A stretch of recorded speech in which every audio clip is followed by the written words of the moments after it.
Okay.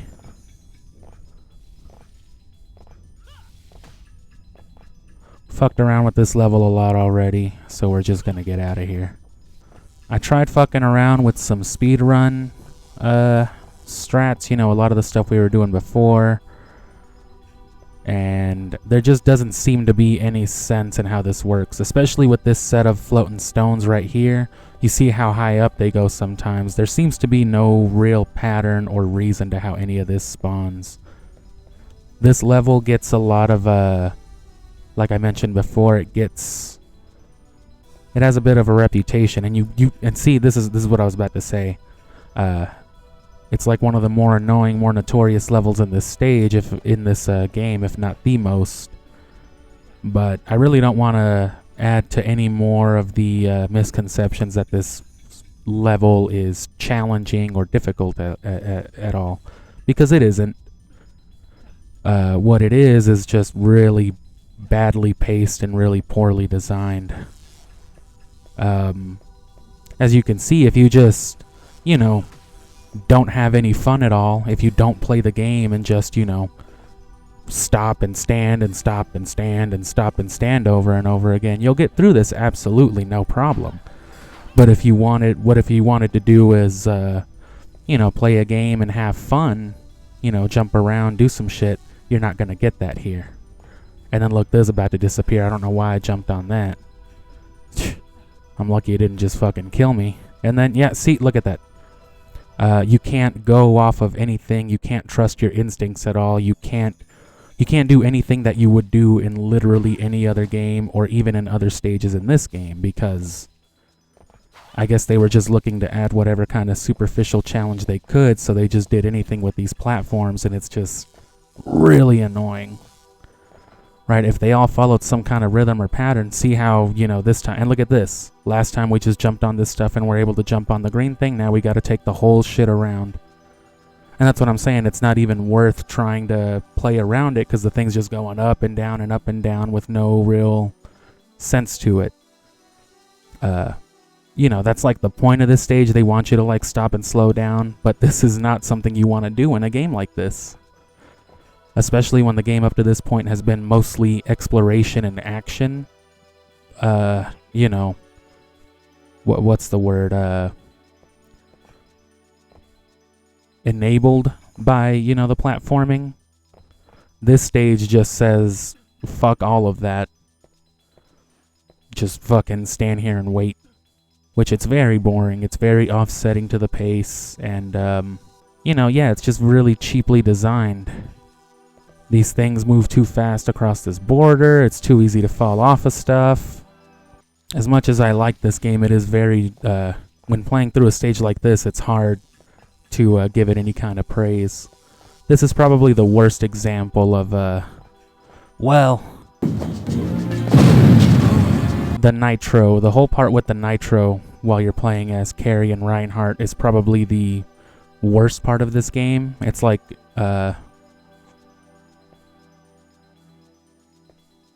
yeah, it's just the most inconvenient, you know. Everything I said about this part of the game, just fucking quadruple that, and you've got that one section. We'll get there eventually. If you don't know what I'm talking about already, you'll see when we get to one of their playthroughs.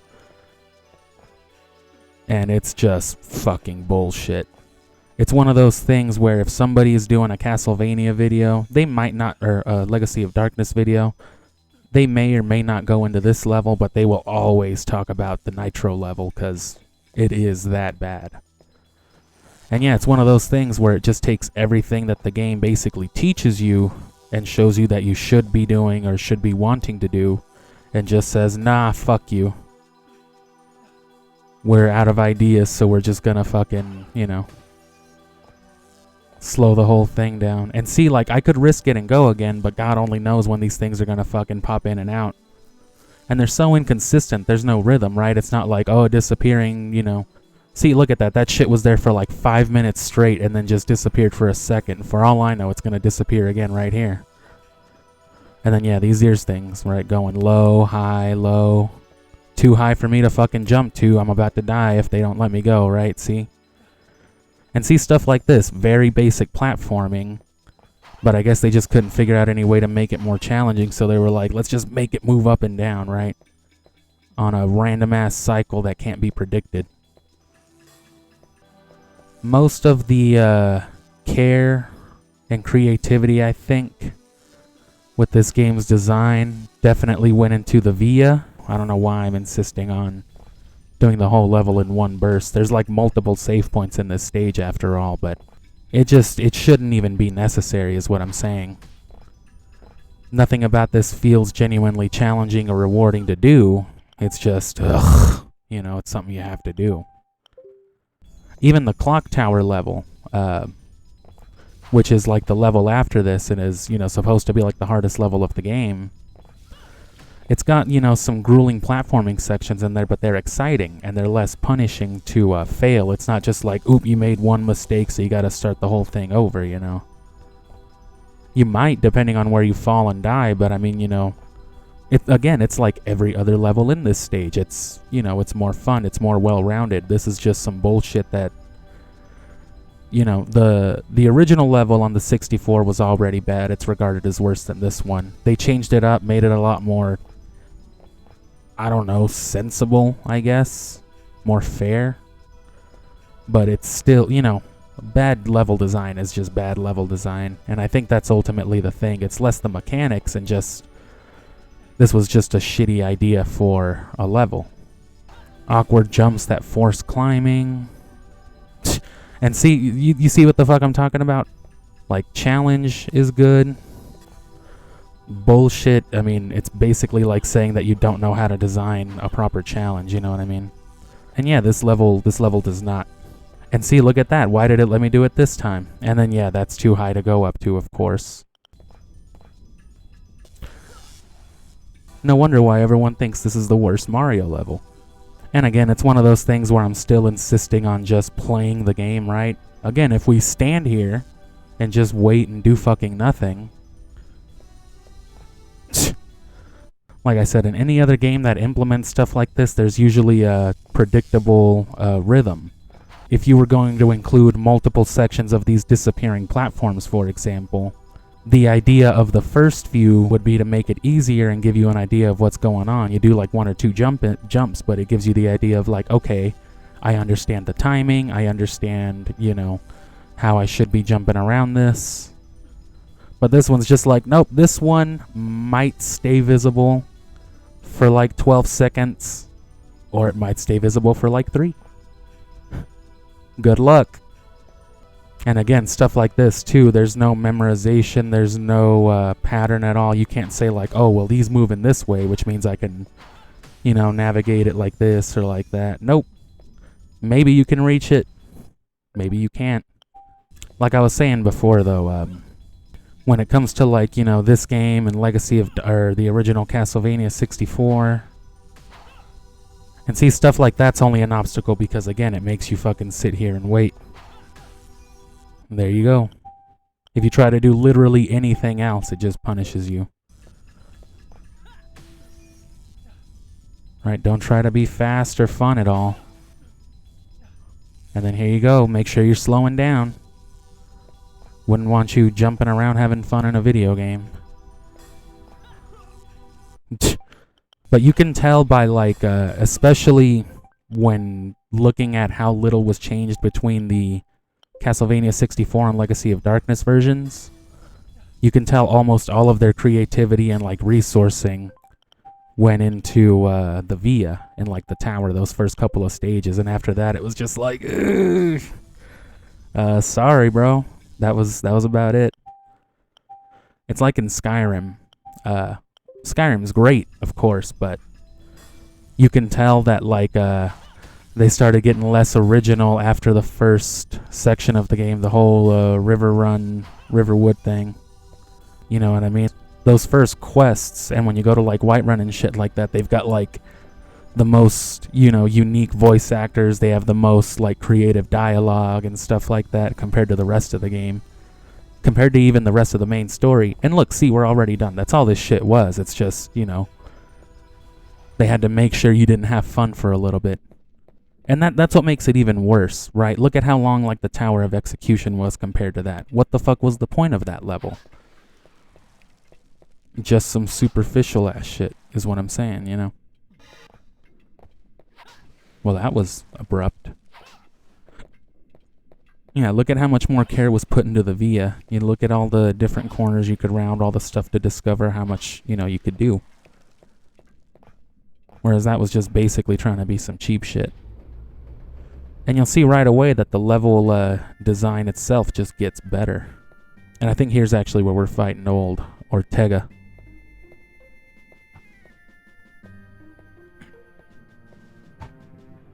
But yeah, if you play this game, if you get to that level, you know,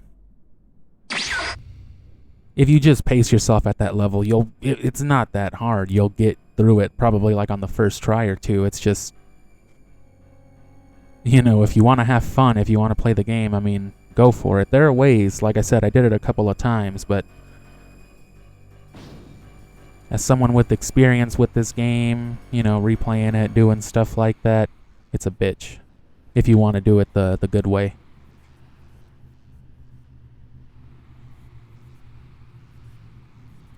You used to be stronger, but I gave my soul to Bobbity.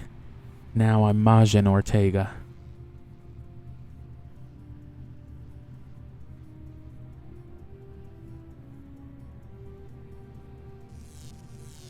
The man you see before you today is changed. I wear slacks now. Pant. Cornell, are you really so worried about Ada's well-being, huh? Why do you go to such lengths? Why you and Ada are virtually strangers. You are not blood relatives. That is none of your business. The sacrificial rites. What? If you plan on rescuing Ada, you'd better hurry or you'll be too late. However, first we've got a score to settle between ourselves. You worthless. I won't. At last you show me your true colors. But do you think this is all I've got? Ha ha ha ha. Oh, what a great feeling. Are you ready, Cornell?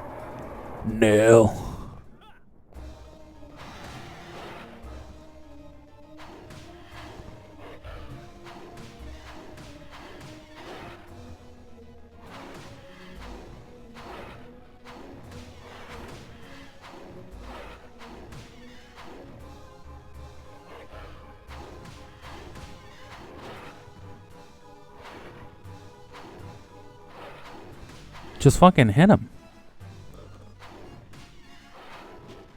Maybe I should have just used the axe instead.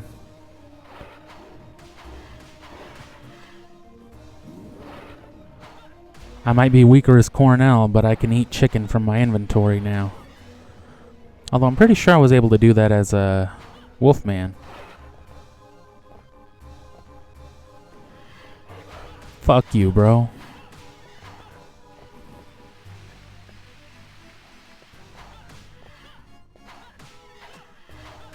Scratch this motherfucker to death. Ooh, almost jumped off. Kill him.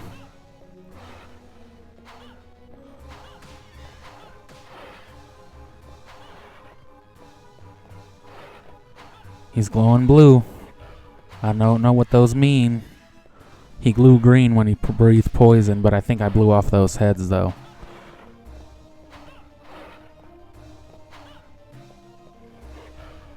Just hit him, my guy. Oh, now he's yellow for fire.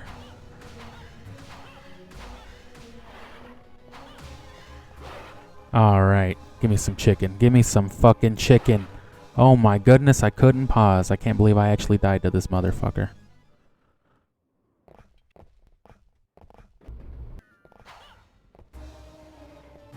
So the clock tower's after this one, obviously. Well, I don't know if it's obvious, but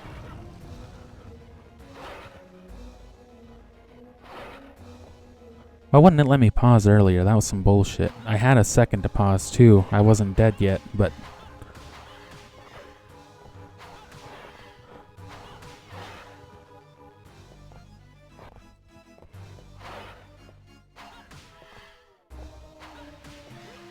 God damn it.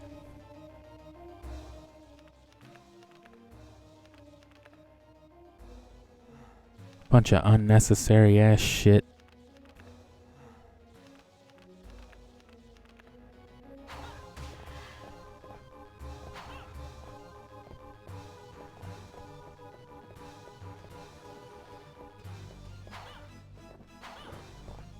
Why the fuck did it stop auto-aiming?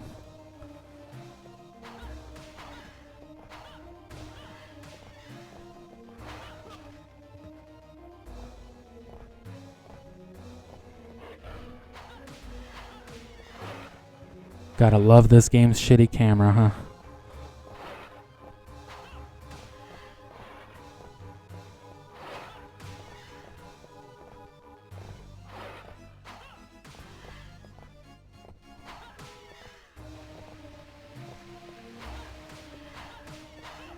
Yeah, fuck you.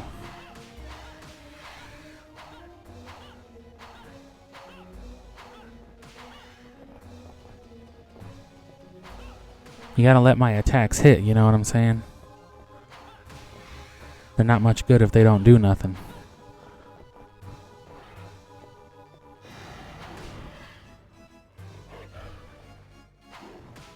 Alright, fuck this dude.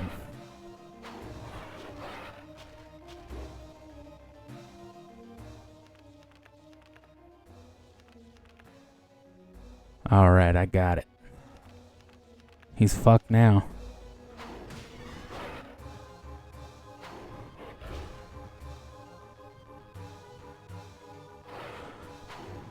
The auto aim also isn't very good. Mind you, I mean, I don't really use it much.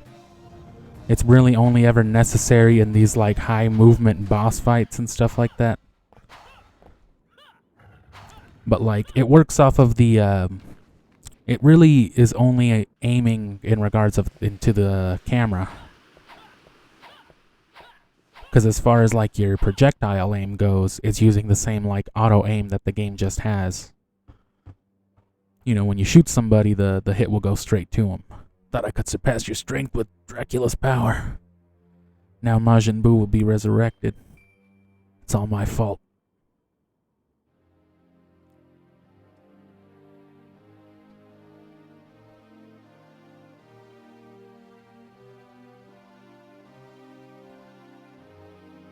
Now that I have fought the true you with the fake me powers.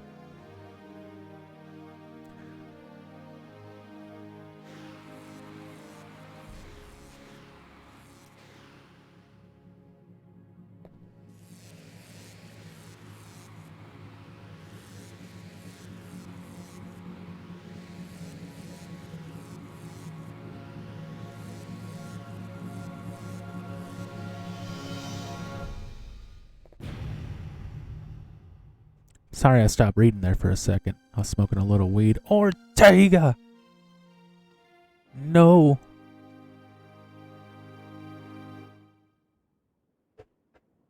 Oh well.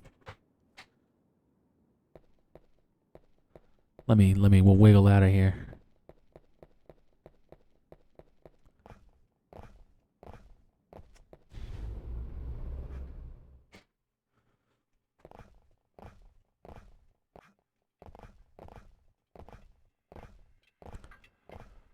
Wait. Did the, nah, the holy water didn't respawn. That would have been a little too convenient. And this is the, here we go.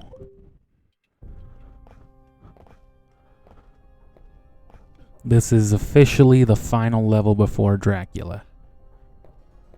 So if we exclude all the fucking around that I did and the dying that resulted from said fucking around, I mean, even with all that, this has been a pretty short playthrough. Shorter than I think you'd find a lot of people being able to play through this game. But then again, a lot of people are playing this game for the first time, you know. Just because playing older video games is the thing to do today. Nowadays, I should say. Like, hey, we're playing fucking old school 64 games and shit. Like, that's cool. I'd rather play modern games, actually. But then again, you know, I grew up playing 64 games. So you grow up playing shit like this, you dream of the day that you can play games like the ones we have today. Although I'm all for vintage games. I try to get people into older games all the time. There's a lot of people who won't play older games just from the graphics, which, you know, I can't completely disagree with. That's locked. What am I doing? Like, I tried to play Final Fantasy VII one time and just, ugh. It's like the nastiest fucking game I've ever seen in my life. I think this is one of the keys. Yeah.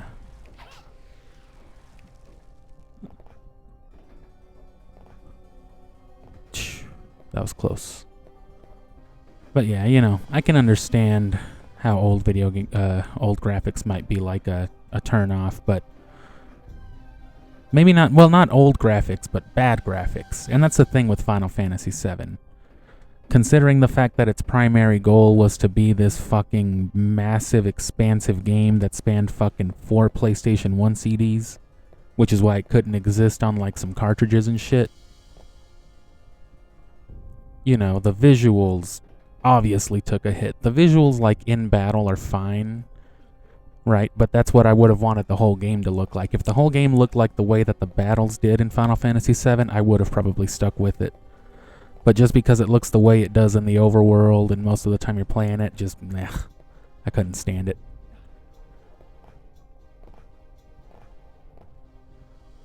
But stuff like this, well, I mean, the Nintendo 64 in general, I don't know a whole lot about, you know, bits and bytes and all this shit, but I do know that something about the Nintendo 64 being a 64-bit console and its cartridge-based shit and stuff like that, it did lead to, like, smoother visuals. And when you consider that paired with the fact that most Nintendo 64 games were designed to be maybe not exactly cartoony, you couldn't call this cartoony, this is pretty realistic as far as Nintendo 64 graphics go. But, you know, they were meant to, I mean, let's take a look at Cornell's face here.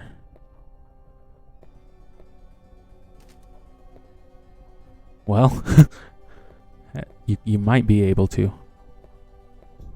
You know what I'm saying? Compare this to, like, Solid Snake's face on the PS1. In that day and age, it might not have looked as good, you know, because people were looking for the most overall realistic looking kind of thing. But in retrospect, looking back at it 20, 30 years is, you know, I'd say things like this and Ocarina of Time hold up a lot better than things like Metal Gear and Siphon Filter on the PS1, you know? Since they were trying so hard to look as realistic as possible, you know, it doesn't hold up now. It's like how movies from like the 30s and shit, you know, tried to look as realistic as possible, or like Star Wars back in the 70s and shit. But then looking at it today, even looking at like, you know, the old new trilogy, episodes 1, 2, and 3, you know, it's just like, yeesh, looking at those early 2000s effects. So this was trying to be realistic, but it still worked with its hardware, you know what I mean? It went a little more anime. Hell yeah. What was the point of doing that?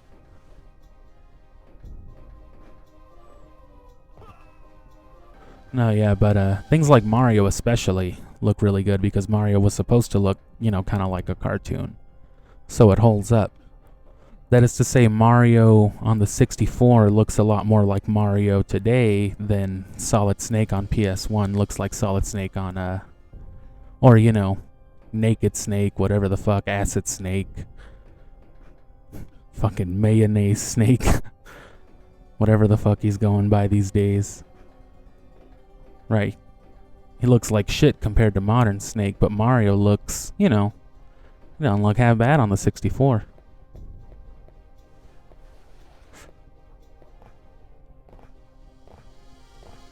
I don't remember how I got into talking about that. Oh yeah, old video games.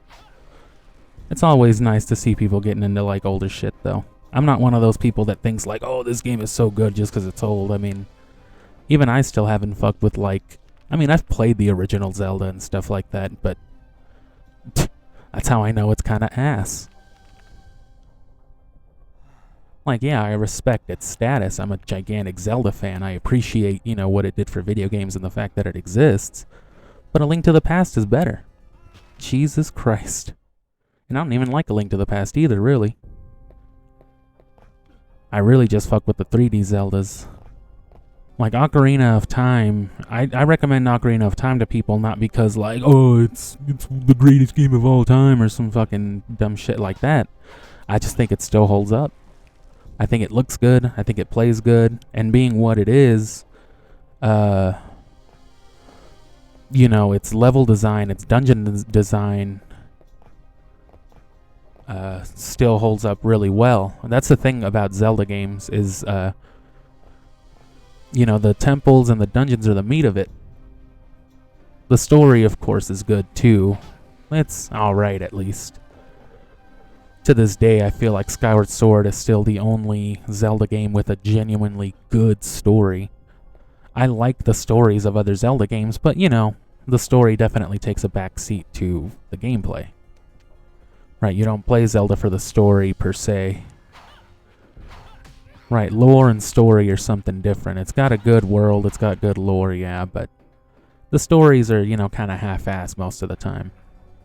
Like, Ocarina of Time story, real talk, is just like some real basic Disney fucking shit, you know what I mean?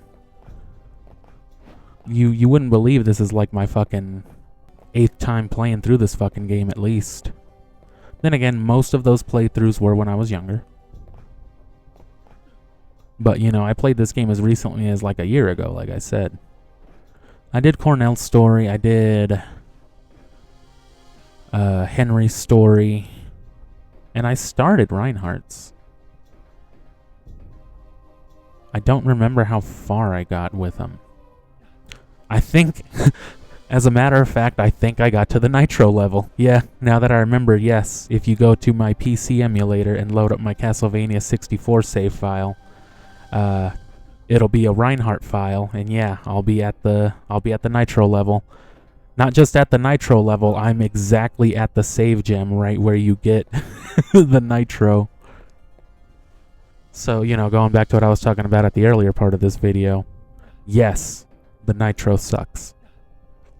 If you don't know what it is, since I keep mentioning it, basically the point of there's a part in the game where there's a level, it's exclusive to Reinhardt and Carrie, you don't play through it as Cornell, so we didn't see it in this playthrough. Jesus fuck.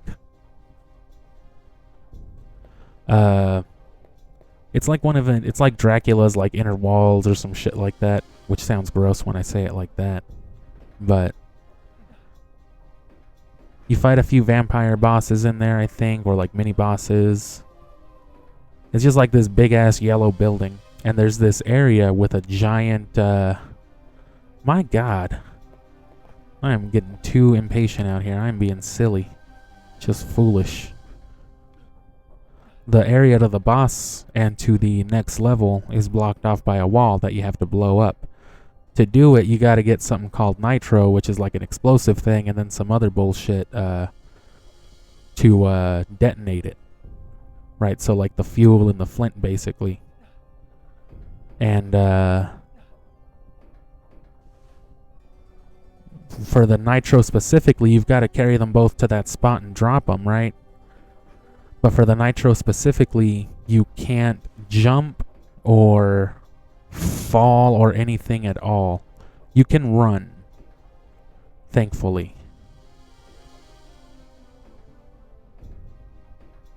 You can run, but like I said, if you accidentally like go up a ledge, if you fall down a ledge, you know, go down a step that's too high, or if you jump at all, you blow up, or the Nitro blows up, and it blows you up with it. Which means that it's not as long of a section as it seems when you're doing it, especially in retrospect. It's like 3 or 4 rooms that you have to like navigate through. It's like that crystal stage, like I was saying about that. If you just do it, if you just don't even try to have fun, if you just completely submit to the idea that you're about to have no fun at all for like the next, 5-6 minutes, then you can just grit your teeth and do it. Right? But it's just like, it just kills a little bit of you while you're doing it. It's just so painful,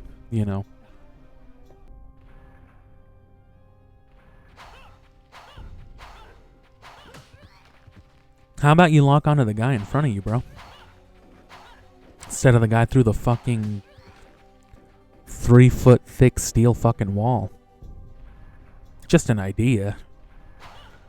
I don't give a fuck about these people. Let's at least create a save point here. I was hoping we could get through this and just beat Dracula, but honestly, Dracula might take a little bit.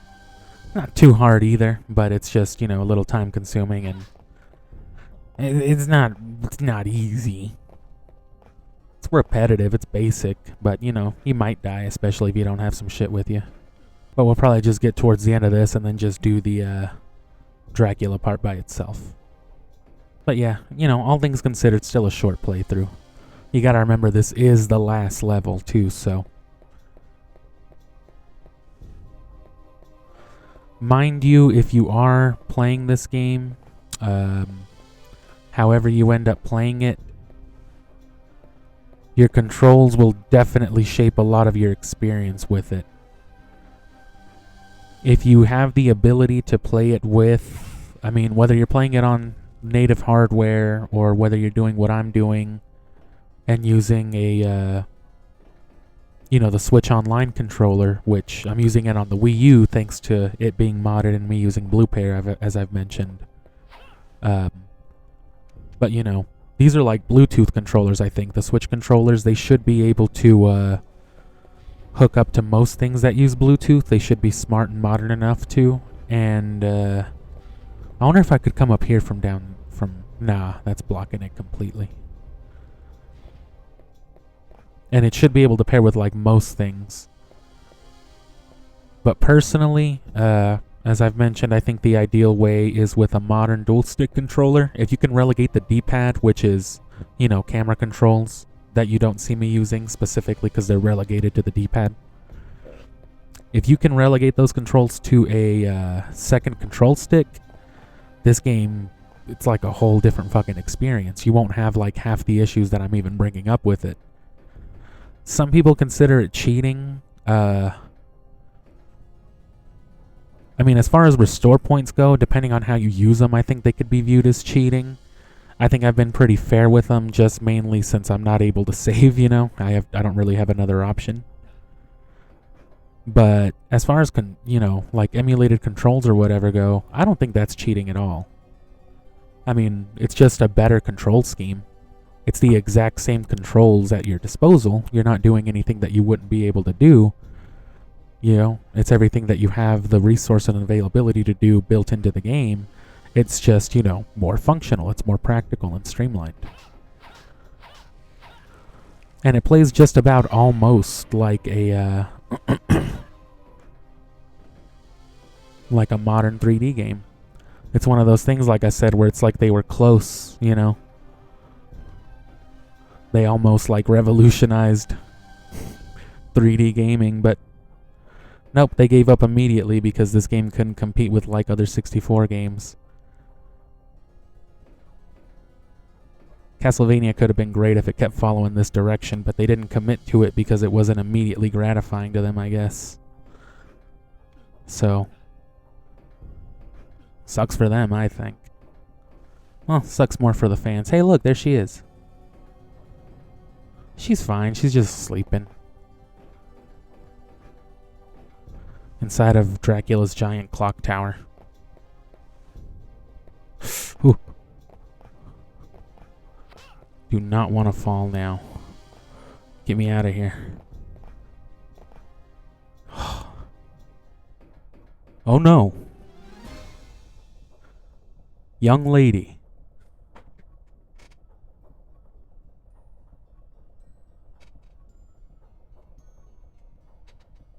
Oh, Cornell, I thought I smelled chicken. The people, they're all dead. It's okay. The chicken is okay. Oh shit. Damn. He pushed her so fucking hard he did like a 360 fucking front flip. It was like that time Stone Cold hit The Rock with that stunner and he flipped like twice. Searching for the divine sacrifice almost upset the timing of the ritual. And I thought that stupid lycanthrope would prove to be a little useful. That was your mistake, Death. Say what's up to Peppermint Butler for me.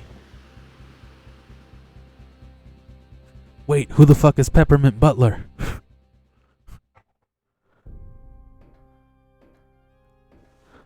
I think we'll call it short at this one. There's a whole other section of this level left past this door, and then it's Dracula. But I think that'll be a good segue into the next thing.